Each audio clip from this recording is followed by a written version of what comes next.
ಅಥವಾ ಯಾವ್ಯಾವ ವ್ಯಕ್ತಿಗಳು ಇದ್ರಲ್ಲಿ ಇನ್ವಾಲ್ವ್ ಆಗಿದ್ದಾರೆ ಅದನ್ನೆಲ್ಲ ಎಲ್ಲ ಆಂಗಲ್ ಅಲ್ಲೂ ಸಹ ಇವ್ರು ತನಿಖೆ ಮಾಡ್ಬೇಕು. ನಿಜವಾಗ್ಲೂ ಸಹ ಸುಳ್ಳು ಹೇಳ್ತಾ ಇದ್ದಾನ ಅಥವಾ ನಿಜವಾಗ್ಲೂ ಇವ್ನು ಜೀವ ಬೆದರಿಕೆ ಇದೆಯಾ ಅನ್ನೋದನ್ನ ಪೊಲೀಸರು ಇಲಾಖೆ ಕ್ರಮ ತೆಗೆದುಕೊಳ್ತಾರೆ. ಆ ನಿಟ್ಟಿನಲ್ಲಿ ಅವ್ರು ಯೋಚನೆ ಮಾಡ್ತಾರೆ, ತನಿಖೆ ಮಾಡಿಸ್ತಾರೆ. ಕೇಶವ್ ಸರ್, ಈಗ ಚಿನ್ನಯ್ಯ ಎಲ್ಲ ಒಂದ್ ಕಡೆ ಸಿಂಪತಿ ಕ್ರಿಯೇಟ್ ಮಾಡುವಂತ ಪ್ರಯತ್ನ ಮಾಡ್ತಾ ಇರ್ಬೋದಾ? ನಾನು ಬಚಾವಾದ್ರೆ ಸಾಕಪ್ಪ, ಅವ್ರು ಏನಾದ್ರೂ ಮಾಡ್ಕೊಳ್ಳಿ ನಮ್ ಗ್ಯಾಂಗ್ನವರು, ಯಾಕೆಂದ್ರೆ ನನಗೂ ಮುಕ್ತವಾಗಿ ಹೊರಗಡೆ ಓಡಾಡೋಕೆ ಕೂಡ ಕಷ್ಟ ಆಗ್ಬೋದು, ನನಗೇನಾದ್ರೂ ಹಿಂದೆ ಈ ಬೆದರಿಕೆಗಳು ಇನ್ನೊಂದ್ ಸೈಡ್ ಇಂದ ಬರ್ಬೋದು ಅಂತ ಹೇಳಿ ಸಿಂಪತಿ ಕ್ರಿಯೇಟ್ ಮಾಡ್ಕೊಳ್ಳುವಂತ ಪ್ರಯತ್ನ ಇದು ನಡೀತಾ ಇದೆಯಾ ಅಂತ? ನಿಮ್ಮ ಹಿರಿಯ ಮಕ್ಕಳು ಹೇಳಿದಾಗೆ ಯಾವುದೇ ರೀತಿಯ ಇದನ್ನು ಆತ ಸ್ಟೇಟ್ಮೆಂಟ್ ಅನ್ನು ಕೊಡ್ಬೋದು. ಇದು ಸತ್ಯವಾಗಿ ನಾವು ಆಲೋಚನೆ ಮಾಡ್ಬೇಕಾಗಿದ್ದು. ಯಾಕೆಂತ ಹೇಳಿದ್ರೆ ಆತ ಬದುಕ್ಲಿಕ್ಕೋಸ್ಕರ ಇಷ್ಟು ತನಕ ಎಲ್ಲ ಹೋದ, ಏನೋ ಮಾಡಿದ, ಮತ್ತೆ ಇಲ್ಲಿ ನನಗೆ ತೊಂದರೆ ಆಗ್ತಿದೆ ಅಂತ ಹೇಳಿದ ಇನ್ನೊಂದು ದಾರಿ ಹಿಡಿದ, ಇದೆಲ್ಲ ನಾವು ನೋಡ್ಕೊಂಡು ಬಂದಿರುವಂತದ್ದು. ಆ ಸಂದರ್ಭದಲ್ಲಿ ಆತ ಅವನ ಜೀವನೋಪಾಯಕ್ಕಾಗಿ ಅವನು ಯಾವ ದಾರಿಗೂ ಹಿಡಿಬಹುದು ಅಂತ ಹೇಳೋದ್ರಲ್ಲಿ ಸಂಶಯ ಇಲ್ಲ ಸರ್, ಹಿಡಿಬಹುದು. ಅದ್ರಲ್ಲಿ ನಾವು ಇಲ್ಲ ಅಂತ ಹೇಳಲಿಕ್ಕೆ ಬರೋದಿಲ್ಲ, ಅಲ್ಲಗಳೆಯುವಂತೆ ಇಲ್ಲ ಇದನ್ನು, ಈ ವಿಚಾರವನ್ನು. ಯಾವಾಗ ನಂಬಕ್ಕಾಗೋದಿಲ್ಲ, ಯಾವ ಟೈಮಲ್ಲಿ ಹೆಂಗ್ ತಿರುಗ್ತಾನೆ ಅಂತ ಹೇಳಕ್ಕಾಗೋದಿಲ್ಲ. ಹೌದು ಸರ್, ಹೌದು. ಅದನ್ನೇ ನಾವು ಹೇಳಿರೋ, ಯಾಕೆಂದ್ರೆ ಇದನ್ನ ನಾವು ನೋಡ್ಕೊಂಡು ಬಂದವರಲ್ವಾ.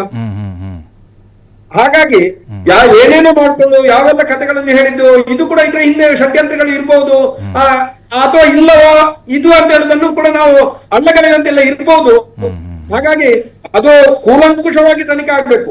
ಮೊದಲನೇದಾಗಿ ಆತ ಕೊಟ್ಟಂತ ಸ್ಟೇಟ್ಮೆಂಟ್ಗಳ ಬಗ್ಗೆ, ಈಗ ಕೊಡ್ತಿರುವಂತ ಸ್ಟೇಟ್ಮೆಂಟ್ಗಳ ಬಗ್ಗೆ, ಮಧ್ಯದಲ್ಲಿ ಕೊಟ್ಟಂತ ಸ್ಟೇಟ್ಮೆಂಟ್ಗಳ ಬಗ್ಗೆ ಎಲ್ಲವೂ ಕೂಡ SIT ಅವರು ಇದ್ರ ಬಗ್ಗೆ ಕೂಲಂಕುಷವಾಗಿ ತನಿಖೆ ಮಾಡಬೇಕು, ಸತ್ಯ ಹೊರಗಡೆ ಬರ್ಬೇಕು ಅಂತ ಹೇಳುವಂತ ಭಾವನೆ ಮಾತ್ರ ನಮ್ಮಲ್ಲಿ ಭಕ್ತರಾಗಿರುವಂತದ್ದು ಸರ್. ನಿಜ. ಇದು ಶಂಕರಪ್ಪ ಸರ್, ಕೊನೆಯದಾಗ ನನ್ನ ಪ್ರಶ್ನೆ, ಇಲ್ಲಿವರೆಗಿನ ತನಿಖೆಯ ಆಯಾಮಗಳನ್ನ ತಾವು ನೋಡ್ತಾ ಇದ್ರಿ. ಚಾರ್ಜ್ ಶೀಟ್ ಸಲ್ಲಿಕೆ ಅಥವಾ ಮಧ್ಯಂತರ ಚಾರ್ಜ್ ಶೀಟ್ ಅಲ್ಲಿ ಏನಿದೆ, ಇನ್ನು ಕೆಲವೇ ದಿನಗಳಲ್ಲಿ ಅದು ಗೊತ್ತಾಗುತ್ತೆ.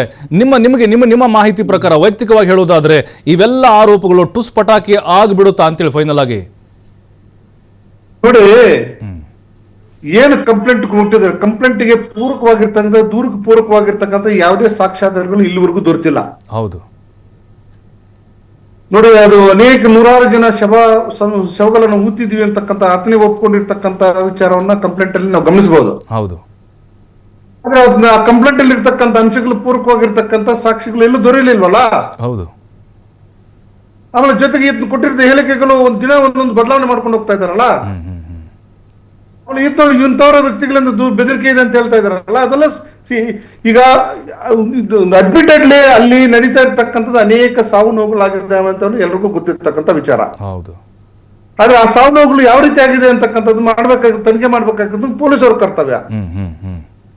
ಪೊಲೀಸವ್ರ ಕರ್ತವ್ಯ ಇದನ್ನು ಅದನ್ನೇ ಅವಕಾಶ ಮಾಡಿಕೊಂಡು ಇದನ್ನು ಎಲ್ಲ ಸುಳ್ಳು ದೂರು ಕೊಟ್ಟಿರ್ತಕ್ಕಂಥದ್ದು ಎಲ್ರಿಗೂ ಗೊತ್ತಿರ್ತಕ್ಕಂಥ ವಿಚಾರ. ಈಗ ಸುಳ್ಳು ದೂರ ಎಲ್ಲ ಒತ್ತಡದ ಮೇಲೆ ಕೊಟ್ಟಿದ್ದಾರೆ ಅಂತ ಹೇಳ್ತಾನೆ, ಅದನ್ನು ಹೆಂಗ್ ನಂಬಲಿಕ್ಕೆ ಆಗ್ತದೆ? ಈಗ ಯಾರು ದುಡ್ಡು ಕೊಟ್ಟರೆ ಅವ್ರ ಪರವಾಗಿ ಮಾತಾಡ್ಬೋದು ಅಂತಕ್ಕಂಥ ಸಾಧ್ಯತೆಗಳು ನಾವು ತಲೆ ಹಾಕಂಗಿಲ್ಲ. ಆಮೇಲೆ ಯಾರೋ ತೊಂದರೆ ತಪ್ಪಿಸ್ಕೊಳ್ಳೋ ನಿಟ್ಟಿನಲ್ಲಿ ಇನ್ನೇನು ಹೇಳಿಕೆಗಳು ಬೇಕಾದ್ರೂ ಕೊಡ್ಬೋದು.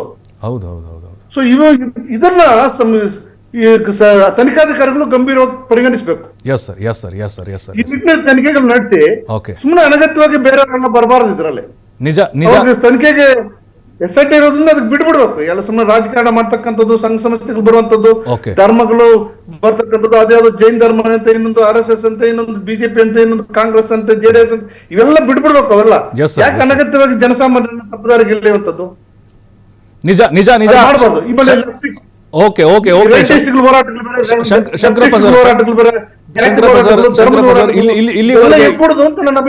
ಇಲ್ಲಿವರೆಗೂ ನಮಗೆ ಸಾಕಷ್ಟು ಮಾಹಿತಿಗಳನ್ನ ನಮ್ಮ ಜೊತೆಗೆ ಹಂಚಿಕೊಂಡ್ರಿ. ಧನ್ಯವಾದ ಸರ್ ತಮಗೆ ಡಿಬೇಟಲ್ಲಿ ಭಾಗಿಯಾಗಿದ್ದಕ್ಕೆ ಶಂಕರಪ್ಪ ಸರ್. ಹಾಗೆ ಕೇಶವ್ ಸರ್, ತಮಗೂ ಕೂಡ ಧನ್ಯವಾದಗಳು. ಎಸ್ ಸರ್, ನೋಡಿದ್ವಿ ನಾವೀಗ ಅಭಿಪ್ರಾಯಗಳು ಏನೇ ಇರಬಹುದು, ಅವರವರ ವೈಯಕ್ತಿಕ ವಿಚಾರಧಾರೆಗಳು ಕೂಡ ಇರ್ತವೆ. ಆದರೆ ಕಾನೂನಾತ್ಮಕವಾಗಿ ಏನೇ ಆದರೂ ಕೂಡ ಆಗಬೇಕು. ನಾವ್ಯಾರೋ ಕಮೆಂಟ್ ಮಾಡೋದು ಅಥವಾ ಸೋಷಿಯಲ್ ಮೀಡಿಯಾದಲ್ಲಿ ಏನೋ ಚರ್ಚೆ ಆಗೋದು, ಪರ ವಿರೋಧ, ಅದು ಇಲ್ಲಿ ಮ್ಯಾಟ್ರ್ ಆಗೋದಿಲ್ಲ.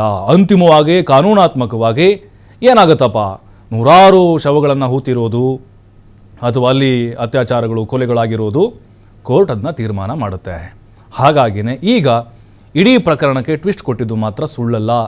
ಯಾಕಂದರೆ ತಮ್ಮ ಗ್ಯಾಂಗ್ನ ವಿರುದ್ಧವೇ ತಿರುಗಿ ಬಿದ್ದಿದ್ದಾನೆ ಚಿನ್ನಯ್ಯ.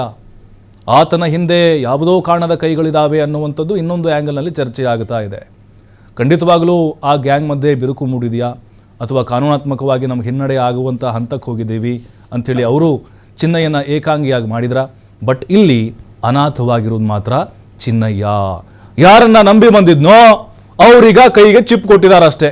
ಗೊತ್ತಿಲ್ಲ ಮುಂದೆ ಚಿನ್ನಯ್ಯನ ಕಥೆ ಯಾವ ರೀತಿಯಾಗಿರುತ್ತೆ ಅಂಥೇಳಿ. ಸದ್ಯಕ್ಕಂತರೂ ಜಾಮೀನು ಮಂಜೂರಾಗಿದೆ. ಚಿನ್ನಯ್ಯ ಅಲ್ಲೇ ವಾಸ್ತವ್ಯವನ್ನು ಹೂಡಿದ್ದಾರೆ. ಕಾನೂನು ಪ್ರಕಾರ ಏನಾಗಬೇಕು, ಯಾರಿಗೆ ಶಿಕ್ಷೆ ಆಗಬೇಕು, ತಪ್ಪು ಮಾಡಿದವ್ರಿಗೆ ಅದು ಆಗಲೇಬೇಕು ಅಂತ ಹೇಳ್ತಾ ಇವತ್ತಿನ ಡಿಬೇಟ್ ಮುಗಿಸ್ತಾ ಇದ್ದೀವಿ. ನಮಸ್ಕಾರ.